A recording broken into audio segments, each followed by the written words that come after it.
નમસ્કાર દર્શક મિત્રો, અભિપ્રાય ન્યૂઝમાં તમારું સ્વાગત છે। સમાજ સેવામાં સતત સક્રિય હેલ્પ વોરિયર્સ ફાઉન્ડેશન દ્વારા આજે રક્તદાન શિબિરનું આયોજન કરવામાં આવ્યું હતું, જેમાં યુવાનો મોટી સંખ્યામાં જોડાયા હતા। હેલ્પ વોરિયર્સ ફાઉન્ડેશન દ્વારા આજે સવારે 9 વાગ્યાથી રક્તદાન શિબિરનું આયોજન કરવામાં આવ્યું હતું। શિબિરમાં સંખ્યાબંધ યુવાનો ઉત્સાહપૂર્વક જોડાયા હતા અને કુલ 108 યુનિટ રક્ત એકત્રિત કરવામાં આવ્યું હતું। રક્તદાન કરનાર યુવાનોને માનવ સેવામાં ભાગ લીધો હોવાનો ગૌરવ અને સંતોષ વ્યક્ત કર્યો હતો।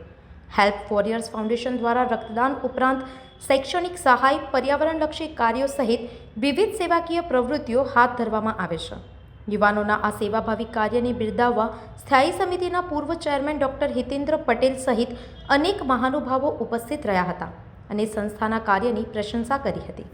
આજરોજ વડોદરા ખાતે હેલ્પ વોરિયર્સ ફાઉન્ડેશન દ્વારા રક્તદાન શિબિરનું આયોજન કરવામાં આવેલ છે અને વડોદરાની ખૂબ મોટી સંખ્યામાં પબ્લિક બ્લડ ડોનેશનમાં જોડાઈ છે ને વડોદરાની જનતાને એક અપીલ કરવા માગું છું કે મોટાભાગનું યુથ જે બ્લડ ડોનેશનથી ગભરાય છે, તો એ લોકોને ગભરાવાની જરૂર નથી।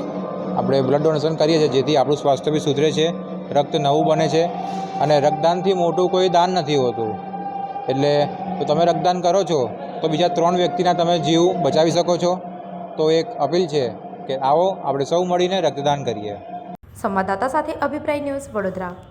આવા જ વધુ સમાચારો જોવા માટે સબસ્ક્રાઇબ કરો અમારી યુટ્યુબ ચેનલને અને જોડાયેલા રહો ફેસબુક, ઇન્સ્ટાગ્રામ અને ટ્વિટર પર।